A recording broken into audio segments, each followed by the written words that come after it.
Welcome everyone, this is my review of Transformers Generations Thunderwing, and this is going to be a very simple transformation. And as you can see here in the box, levels 0 through 5, it falls on level 2, which is easy. Now this brings up a question: how can there be a level 0 in the transformation difficulty? That doesn't make any sense. I think most Transformers fall into about a 3. And maybe you'll see a 4 usually on a leader class figure. And also my question is, have you guys ever seen a level 5? I can't think of one. A level 5 transformation. I'm sure there's probably one, but I just can't think of one. So if you know of one that has like a level 5 transformation, please do let me know down in the comments field. But I think it's ridiculous though that they have a level 0. Level 0 is kind of like maybe it doesn't even transform at all. Anyways, on to the figure. So it's a very nice jet alt mode, as you can see here. I do like the fact again that it has a unconventional design to it, and that happens to be a good thing. Just the way the wings are arranged. You got some little winglets up here. Looking from the back, you can see you got these tail wings here, or tail fins, and just like how this main wing here kind of goes like this and over like that. Really nice. And of course you've got the Decepticon logos in purple there.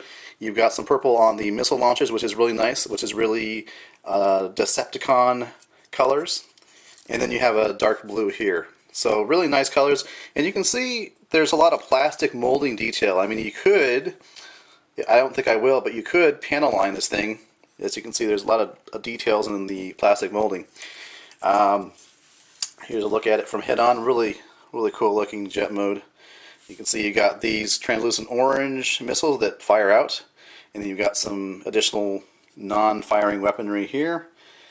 You've got landing gear, which is really nice. I'll go ahead and put those back in their bays there. And this alt mode does feature kind of a gimmick. There's this front section here. You pull it off, and you've got yourself a little drone. Oh, isn't it so cute? It's like a mini Thunderwing.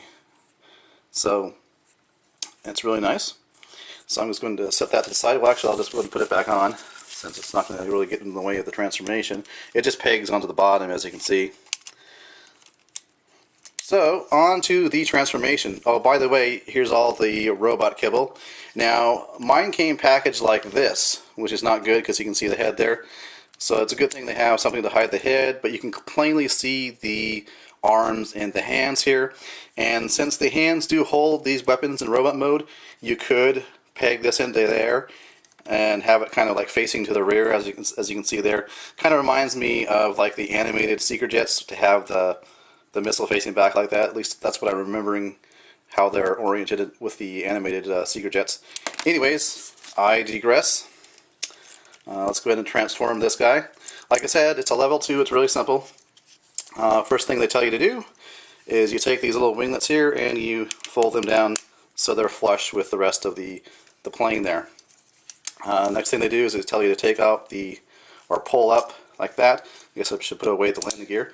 So you pull up the front section of the plane, and then what they tell you to do is you just take out these, or not take out, but rotate these out like that. They're not really pegged in, they kind of just slot in there. So you've got looking like that now.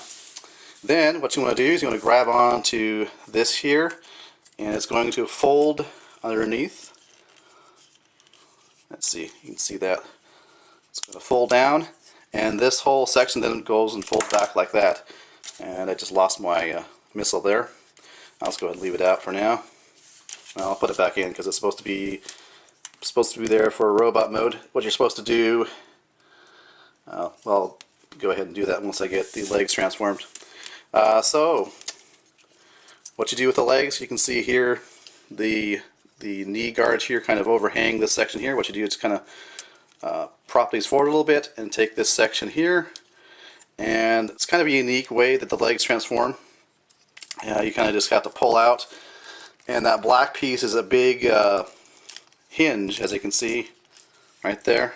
It just hinges out. The middle section goes back in like that, and then the feet simply spread apart for the transformation. So it couldn't get much easier than this.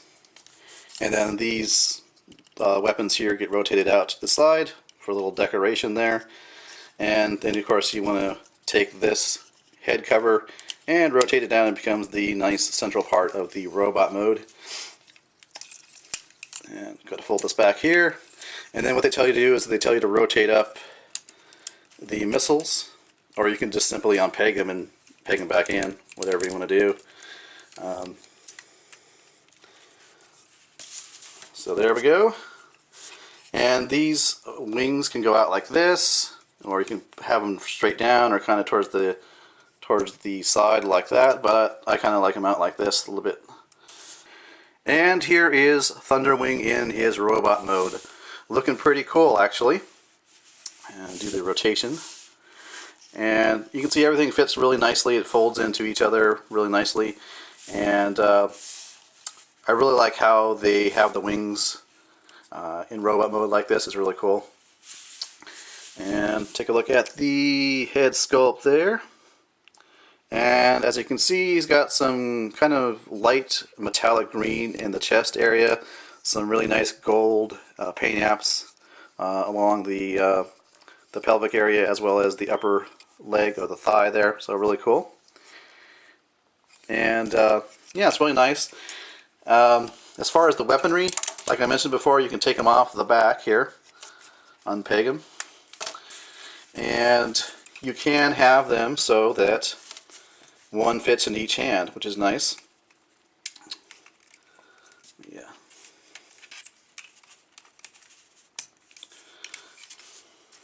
So it's a very simple transformation. If you are familiar with the Transformers Cybertron line, this is a really similar level of transformation as that line. So here we got the dual blasters at the ready.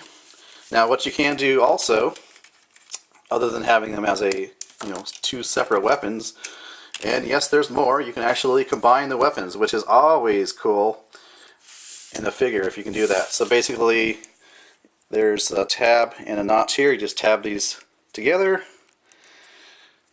and you got one really cool weapon, as you can see there. Look at that. Both will fire out, of course. You want to fire out this top one first, and then you can fire out the remaining one. Alright, so articulation on this guy. His head rotates, shoulders can go out like that. You got a swivel at the upper arm, a bend at the elbow. Wrist articulation is present. There is no waist articulation. You do have these kind of side skirts here, which are kind of cool. They do move out to accommodate the leg motion. Legs can go forward, back like that, bend at the knee, and that's really it for articulation. And the legs, of course, are on a ball joint. So you there's also a swivel at the thigh area there. So really nice. And by the way, if you have other figures like Pterodive, Thrust, and Jetblade, well, you can actually pose them with this guy, Thunderwing. And I think Thunderwing makes a kind of a pretty good leader of the Decepticon jets, even though that might not be the case in the actual Hasbro Takara universe. That's kind of how I imagine it. I have these other figures here, these Decepticon Transformers jets, and I think this guy makes kind of a nice leader. He's got that royal presence to him with the wings out like this, kind of like a cape. So he does have that leadership presence about him. And if you disagree with him, well, he'll just blast you with these two very nice weapons there. So there is that cool aspect to this figure as well. So final verdict on Transformers Generations Thunderwing. I actually like this figure a lot. Despite the fact that it does have a simple transformation, I still do like the figure. It does have a very nice jet mode as well as a nice robot mode. And, like I mentioned before, the transformation is much like a transformation you would do with a Cybertron figure. If you're familiar with the Cybertron line of toys, usually they're fairly intuitive, they're fairly easy to learn how to transform.